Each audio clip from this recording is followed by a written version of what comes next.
Grabe ang mga dunk na ginawa ni Jackson Hayes, napatabi na lang ang big man ng Wolves na si Rudy Gobert. Madami ring ginawang steals, best game sa Lakers, deserve ng minuto palagi. Malaki daw ang mapepera ng Lakers big man ngayong off-season ayon kay D'Angelo Russell. Bigo nga pong Lakers na may extend sa 5 winning streak ang kanilang panalo matapos sa matalo kanina sa Minnesota Timberwolves sa score 127-117. Balik 9 spot ang Lakers dahil nanalo ang Kings kanina laban sa Brooklyn Nets. Nanatili namang nasa 7 spot ang Pelicans matapos sa talunin nila ang Phoenix Suns. Nagbalik na nga po si Zion na gumawa ng 29 points, 10 rebounds at 7 assists.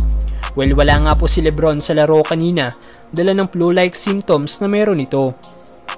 Samantalang maaga namang nawala sa laro si Anthony Davis matapos madali sa mata ni Kyle Anderson after ng putback dunk na ginawa ng Lakers big man. Nagtapos si AD na may 4 points, 4 rebounds at 3 assists.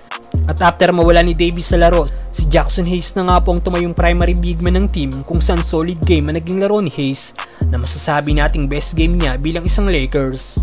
Nagtapos ang Lakers big man na may 19 points, 10 rebounds, 5 steals at 1 block shot, shooting 8 of 9 sa field. Maraming bumilib sa laro ni Hayes, isa na dyan ang Lakers guard si D'Angelo Russell dahil ayon kay Dilo, malaki daw ang mapepera ni Hayes ngayong off-season dahil sa ginagawang laro nito. Huge, he's amazing. He's gonna make a lot of money this summer being on this main stage. Narito ang ilan sa naging highlights ni Hayes laban sa Minnesota Timberwolves. Ganda ng pagkat na ginawa ni Hayes na nakita ni TP.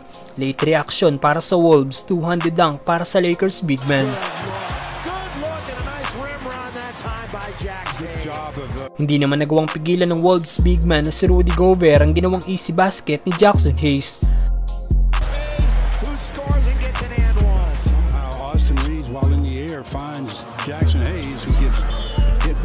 Lapit naman ang ginawang agaw play ni Hayes sa pasa ni Alexander Walker. Converted pa yan into points si Taurean Prince.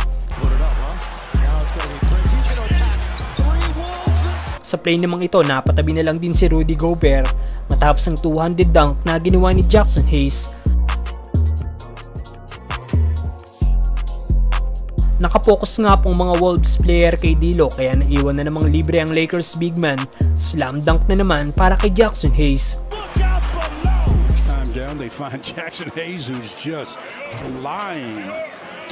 Maging si Anthony Edwards ay sinubukang i-contest ang tira ng Lakers big man pero wala pa ring nangyari.